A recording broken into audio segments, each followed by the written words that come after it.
कल हमने simple present और प्रेजेंट कंटिन्यूअस टेंस पढ़ा था, ठीक है। तो चलिए हम पढ़ते हैं नेक्स्ट टेंस। नेक्स्ट टेंस है present perfect tense. Present perfect tense, देखो इसकी हेल्पिंग वर्ब होती है has and have. Helping verb has and have. अब हैज का यूज किसके साथ होगा? जब सब्जेक्ट हो ही, सी, इट और एनी नेम, या सिंगुलर सब्जेक्ट होता है तो हम यूज करते हैं हेल्पिंग वर्ब हैज। हैव का यूज कब होगा? जब सब्जेक्ट हो आई, वी, यू, दे,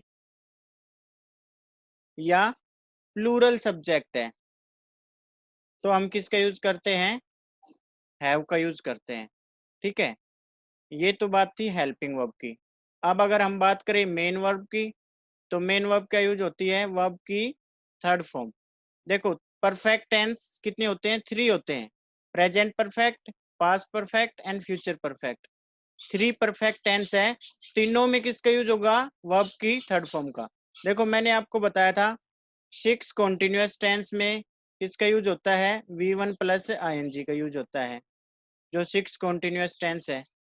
और 3 जो परफेक्ट टेंस है उसमें किसका यूज होता है? वर्ब की थर्ड फॉर्म का। टोटल टेंस कितने होते हैं? ये देखो टोटल कितने हो गए? 9। होते कितने हैं? टोटल टेंस कितने होते हैं? 12। तो 3 टेंस हैं जिसमें आपको सीखना है कौन सी वर्ब का यूज होगा। जिसमें से एक तो हमने सीख लिया सिंपल प्रेजेंट, उसमें किसका यूज होता है? वर्ब की फर्स्ट फॉर्म या वर्ब की फर्स्ट फॉर्म प्लस एस और एस, ठीक है। बाकी 6 कॉन्टिन्यूअस टेंस कौन से? मैं एक बार बता देता हूँ। Present continuous, present perfect continuous, past continuous, past perfect continuous, future continuous and future perfect continuous. ये 6 कॉन्टिन्यूअस टेंस है, उनमें वर्ब की फर्स्ट फॉर्म प्लस ING का यूज होगा।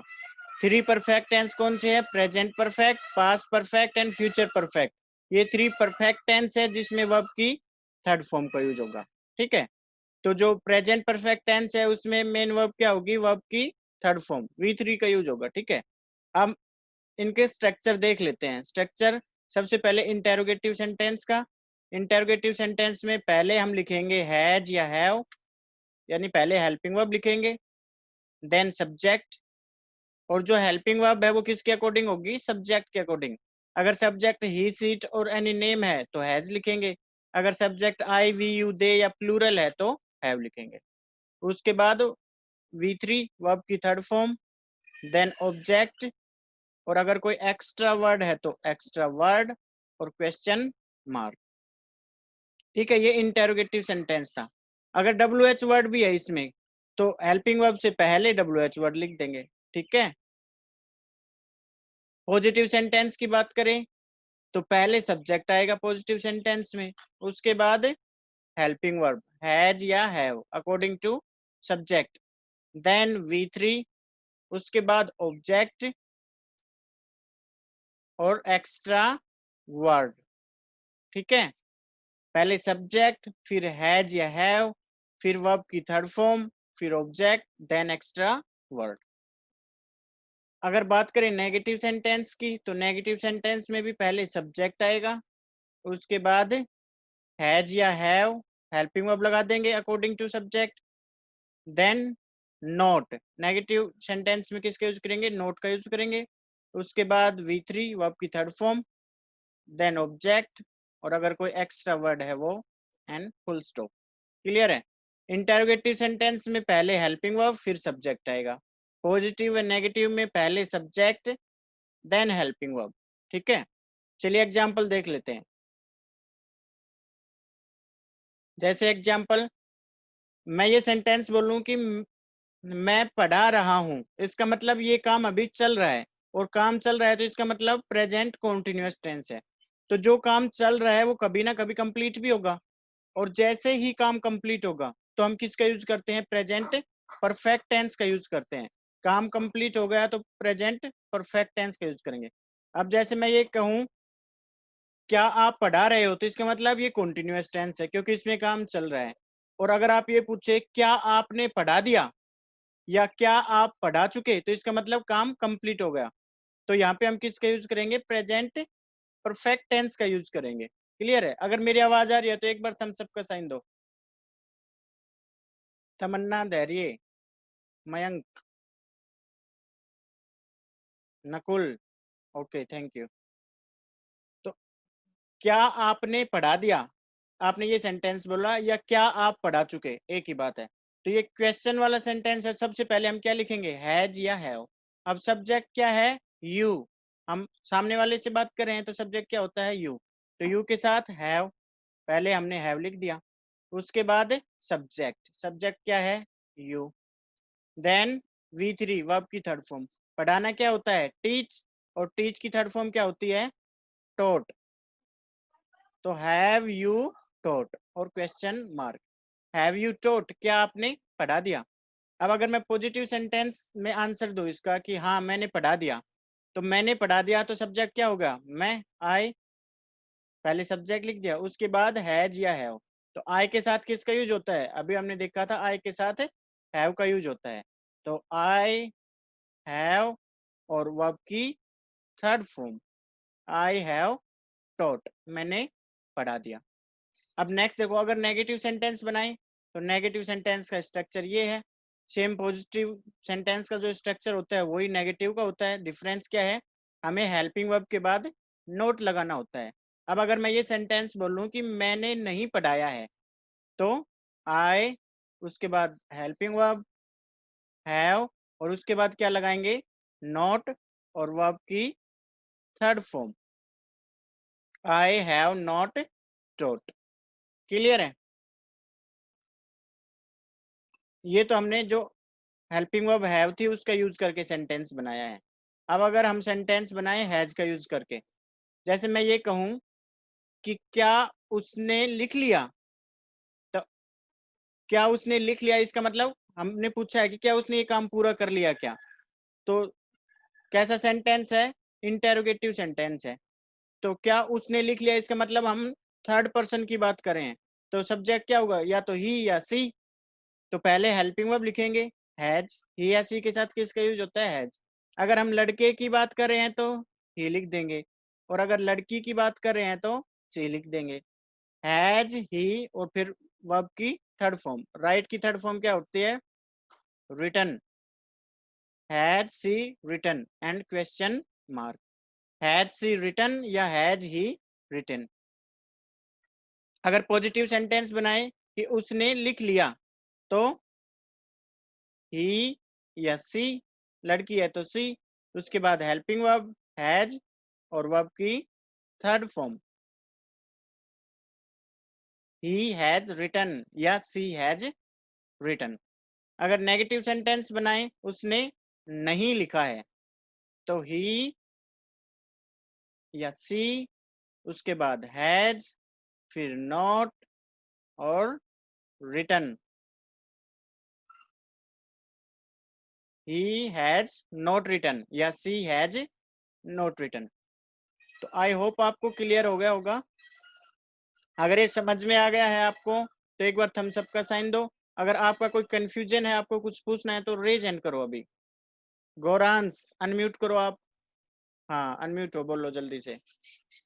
Sir have you thought, sir ये समझ में नहीं आया इसमें। हैव यू टोट में बेटा पहले हमने हैव लगा दिया हेल्पिंग वर्ब। ये जो स्ट्रक्चर है इंटेरोगेटिव सेंटेंस का, इसमें क्या है? पहले हैज या हैव, उसके बाद सब्जेक्ट, सब्जेक्ट लगा दिया यू, उसके बाद वर्ब की थर्ड फॉर्म। तो टीच की थर्ड फॉर्म होती है टोट। तो हैव यू टोट सेंटेंस बन गया क्या आपने पढ़ा दिया। ओके। हाँ बोलो सर बेटा। जैसे कि आपने बताया था कि वो जो सेंटेंस है शी हैज नॉट रिटन, तो यहाँ पे इसको क्वेश्चन मार्क इंटेरोगेटिव में भी लिख सकते हैं। किसको? शी हैज नॉट रिटन, अपन किसी से पूछेंगे she has not written.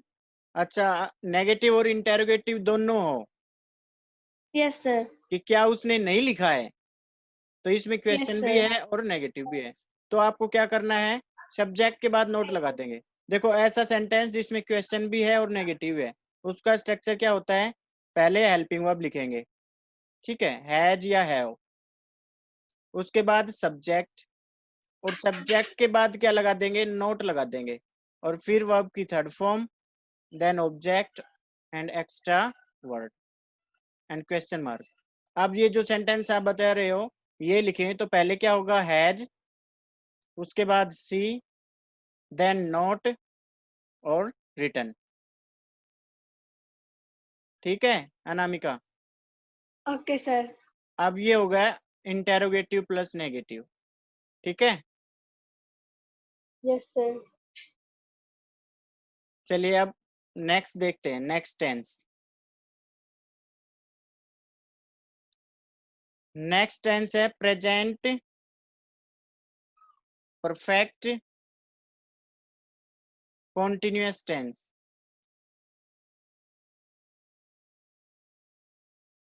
Present perfect continuous tense, तो हमने सीखा था कॉन्टिन्यूअस टेंस कोई भी हो किसका यूज होता है, उसमें V1 प्लस ING का यूज होता है। अब अगर बात करें हम हेल्पिंग वर्ब की, तो जो परफेक्ट टेंस की हेल्पिंग वर्ब होती है उसमें अगर हम बीन लगा दे तो वो परफेक्ट कॉन्टिन्यूअस की बन जाती है। धैर्य बोलो बेटा। देखो हेल्पिंग वर्ब अभी हमने क्या बताया, जो परफेक्ट टेंस की हेल्पिंग वर्ब होती है उसके आगे अगर हम बीन लगा दे तो वो परफेक्ट कॉन्टिन्यूअस टेंस की हेल्पिंग वर्ब बन जाती है। जैसे प्रेजेंट परफेक्ट की हेल्पिंग वर्ब क्या है, अभी हमने देखा था हैज एंड हैव। अगर इनके बाद बीन लगा दे, has been and have been, तो अब ये हेल्पिंग वर्ब किसकी हो गई, प्रेजेंट परफेक्ट कॉन्टिन्यूअस टेंस की हो गई। इसी तरह पास्ट परफेक्ट की हेल्पिंग वर्ब होती है हैड, अगर उसके आगे बीन लगा दे तो हैड बीन, ये पास्ट परफेक्ट कॉन्टिन्यूअस की हो गई। ठीक है, और मेन वर्ब मैंने बताया था कि कॉन्टिन्यूअस टेंस 6 होते हैं, सभी में किसका यूज होता है, V1 प्लस ING का यूज होता है। इसमें एक इंपॉर्टेंट बात और है, इस टेंस में आपको टाइम मिलेगा। ठीक है, और हमें टाइम से पहले किसका यूज करना है, सिंस या फॉर का यूज करना है टाइम से पहले। अब कब सिंस का यूज होगा, कब फॉर का यूज होगा, वो मैं बताऊंगा। अब देखो प्रेजेंट परफेक्ट कॉन्टिन्यूअस टेंस है, इसमें भी जो वर्क होता है वो कंटिन्यू होता है, काम है वो चल रहा होता है। अब डिफरेंस क्या है प्रेजेंट कॉन्टिन्यूअस व प्रेजेंट परफेक्ट कॉन्टिन्यूअस में, वो मैं बताता हूँ। देखो अगर मैं सिंपली ये सेंटेंस बोलूं कि मैं पढ़ा रहा हूँ, आई एम टीचिंग, तो इसका मतलब ये जो सेंटेंस है वो प्रेजेंट कॉन्टिन्यूअस का है। जब कोई काम चल रहा होता है तो इसका मतलब कॉन्टिन्यूअस टेंस है। लेकिन अगर हमें ये पता हो कि ये काम स्टार्ट कब हुआ था, साथ में हमें ये भी दे रखा हो कि काम स्टार्ट होने का टाइम क्या है, तो हम यूज करेंगे परफेक्ट कॉन्टिन्यूअस। और अगर हमें टाइम नहीं दे रखा काम स्टार्ट होने का तो हम यूज करेंगे केवल कॉन्टिन्यूअस। अगर मैं सिर्फ ये बोलूं मैं पढ़ा रहा हूं, तो इसका मतलब इसमें केवल आपको ये पता लग रहा है कि काम स्टार्ट है पढ़ाने का, आपको ये पता नहीं लगा कि ये काम स्टार्ट कब हुआ। ठीक है, तो केवल काम स्टार्ट है तो हम केवल प्रेजेंट कॉन्टिन्यूअस टेंस का यूज करेंगे। और अगर मैं ये कहूं कि मैं सुबह से पढ़ा रहा हूं, तो इसका मतलब आपको पता लग गया है कि ये पढ़ाने का काम स्टार्ट कब हुआ है, मॉर्निंग में हुआ है। तो अब टाइम भी साथ दे रखा है तो हम यूज करेंगे प्रेजेंट परफेक्ट कॉन्टिन्यूअस टेंस का।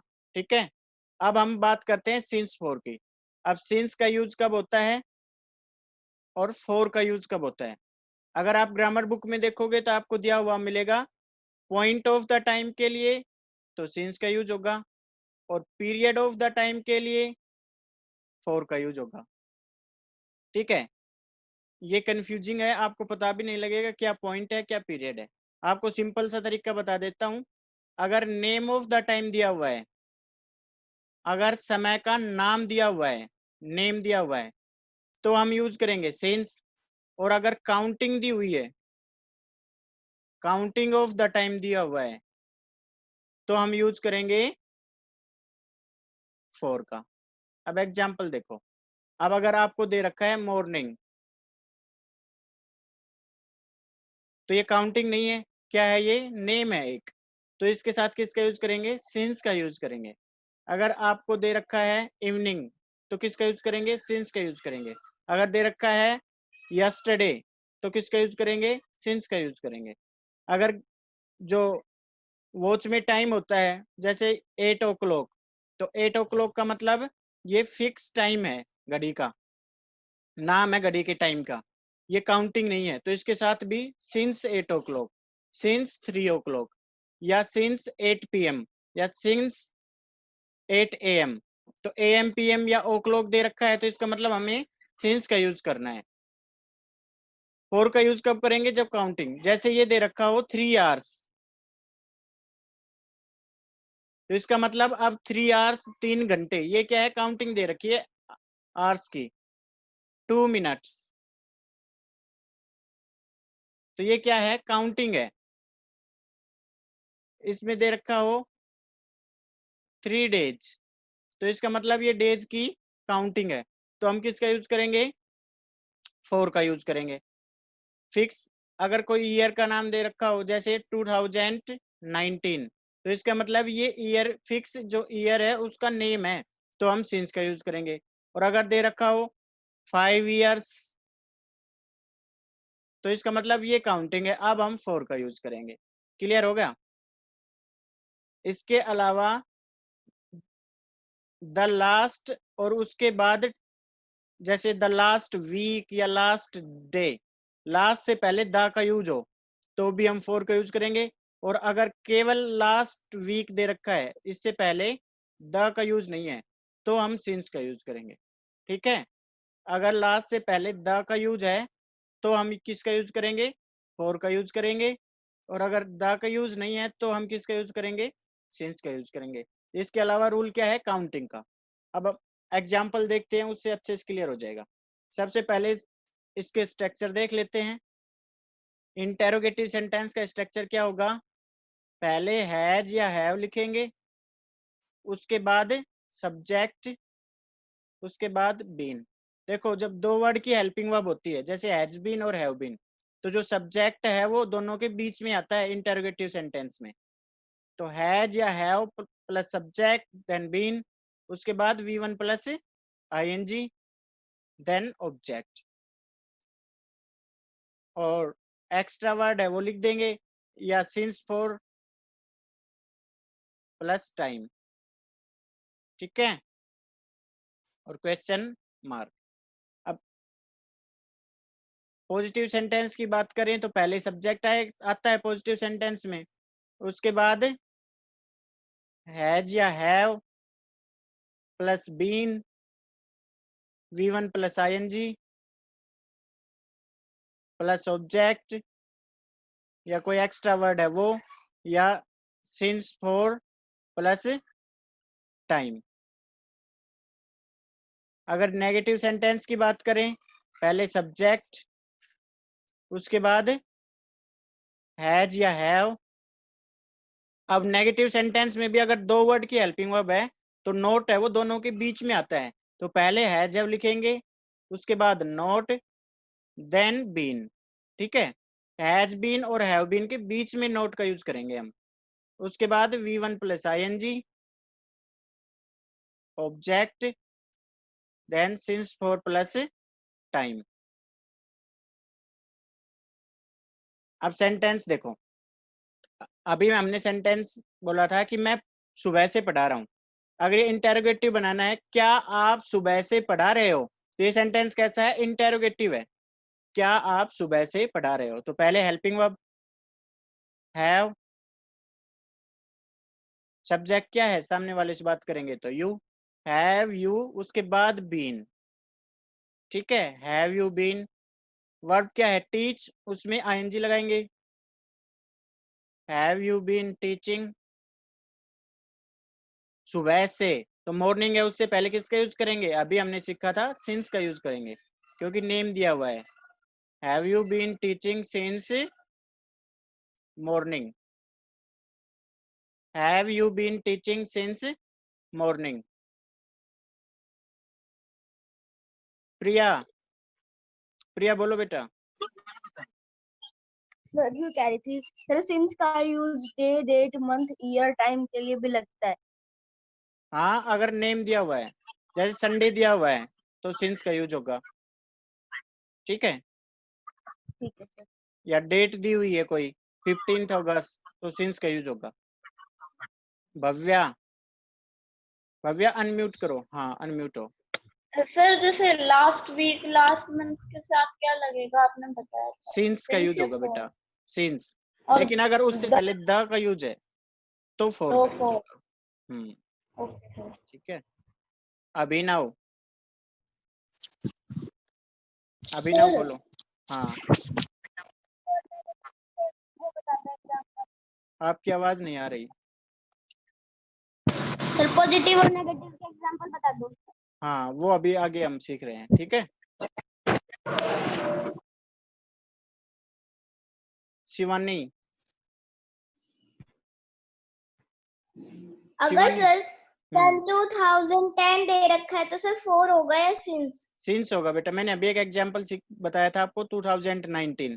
जैसे ईयर का फिक्स नेम दे रखा है जस्ट 2010, 11, 19, तो हम सिंस का यूज करेंगे। और अगर ये दे रखा है 2 इयर्स, 3 इयर्स, तो 4 का यूज करेंगे। ठीक है। Okay sir. चलिए नेक्स्ट देखिए। अब इंटेरोगेटिव सेंटेंस देखा है हमने, have you been teaching since morning. अब अगर कोई पॉजिटिव सेंटेंस बनाए कि मैं 2 घंटे से पढ़ा रहा हूं, तो सब्जेक्ट हो गया आई, उसके बाद आई के साथ have been, I have been और V1 plus ING teaching, I have been teaching. और 2 घंटे से मतलब काउंटिंग है, 4 2 hours। I have been teaching for 2 hours। Clear है। अगर नेगेटिव सेंटेंस बनाए कि मैं 2 दिन से नहीं पढ़ रहा हूं, मैं 2 दिन से नहीं पढ़ रहा हूं, तो आई हैव, नोट आएगा बीच में, उसके बाद आएगा been. I have not been, पढ़ना क्या होता है, study. I have not been studying, और 2 दिन से मतलब for 2 days। I have not been studying for 2 days। Clear है। ठीक है। अगर यहाँ पे यू की जगह सब्जेक्ट होता है ही, क्या वह सुबह से पढ़ा रहा है, तो ही अगर सब्जेक्ट है तो हम यहाँ पे हैज का यूज कर देंगे। Has he been teaching since morning. Rudrabal. Sir एक एग्जांपल बिना टाइम पीरियड के दे दो। बिना टाइम पीरियड के मतलब? सर मतलब जैसे पीछे का 4 2 days ये ना है, सिर्फ इतना है I have not been studying, ऐसा है कोई? ऐसा है। अगर मैं आपसे पूछ रहा हूँ कि क्या आप 2 घंटे से पढ़ रहे हो, तो मैंने सेंटेंस बनाया have you been studying for 2 hours। अब आप आंसर दोगे कि हाँ मैं पढ़ रहा हूँ। ठीक है, आपने डायरेक्ट आंसर दिया हाँ मैं पढ़ रहा हूँ, तो इसका मतलब आप डायरेक्ट बोलोगे yes I have been studying. अब आपने आगे का सेंटेंस नहीं बोला, क्योंकि इसमें अंडरस्टूड है कि टाइम की बात हो रही थी। मैंने टाइम के एस्पेक्ट में आपसे पूछा था कि क्या आप 2 घंटे से पढ़ रहे हो, तो आपने डायरेक्ट आंसर दे दिया कि मैं पढ़ रहा हूँ, तो आपने बोल दिया yes I have been studying. ठीक है। Okay sir. अब हम हैज का जो एग्जाम्पल है वो करते हैं। जैसे मैं ये पूछूं, क्या आप 2 साल से, या कोई ईयर का नाम, क्या आप 2009 से यहाँ रह रहे हो, तो पहले हेल्पिंग वर्ब हैज, हम आपकी नहीं उसकी बात करते हैं। क्या वह 2019 से यहाँ रह रहा है, या क्या वह 2019 से यहाँ पढ़ रहा है, तो हैज ही, उसके बाद बीन, पढ़ना क्या होता है, स्टडी, स्टडिंग। पहले हेल्पिंग वर्ब हैज, उसके बाद subject, then been. Has he been studying here, और 2019 है यानी फिक्स ईयर है, तो सिंस 2019 और question mark. Has he been studying here since 2019। अगर इसका आंसर दे कि वह 2019 से यहाँ पढ़ रहा है, तो पहले subject he has been studying, he has been studying here since 2019। अगर नेगेटिव सेंटेंस बनाए कि वह 2019 से यहाँ नहीं पढ़ रहा, या वह 2 साल से यहाँ नहीं पढ़ रहा, तो ही हैज, उसके बाद नॉट, फिर आएगा been. He has not been studying here 2 साल से, तो इसका मतलब for 2 years। He has not been studying here for 2 years। ठीक है, क्लियर हो गया सभी को? अगर अभी भी किसी की डाउट है तो रेज एंड कर सकता है। Bhavya, sir negative interrogative sentence बताना जो नेगेटिव भी हो। नेगेटिव और इंटेरोगेटिव सेंटेंस में हम सब्जेक्ट के बाद नोट लगा देंगे। Has he not been. हाँ, has he not been studying, ठीक है, या have you not been. Okay okay sir. Tamanna बोलो बेटा। सर मैं ये सर जो आपने आंसर दिया है has he been studying here since 2019, इसके आंसर में अगर हम आगे का नहीं लिखे तो चलेगा? हाँ, अगर आप बात कर रहे हो आमने सामने, आगे का नहीं लिखोगे तो बिल्कुल चलेगा, ठीक है। लेकिन मैं यहाँ ओके पे सर। आपको पूरा सेंटेंस बनाना सिखा रहा हूँ, इसलिए मैंने पूरा लिखा है, ठीक है। Okay sir. ठीक है, तो आज की क्लास एंड करते हैं। So thank you, have a nice day.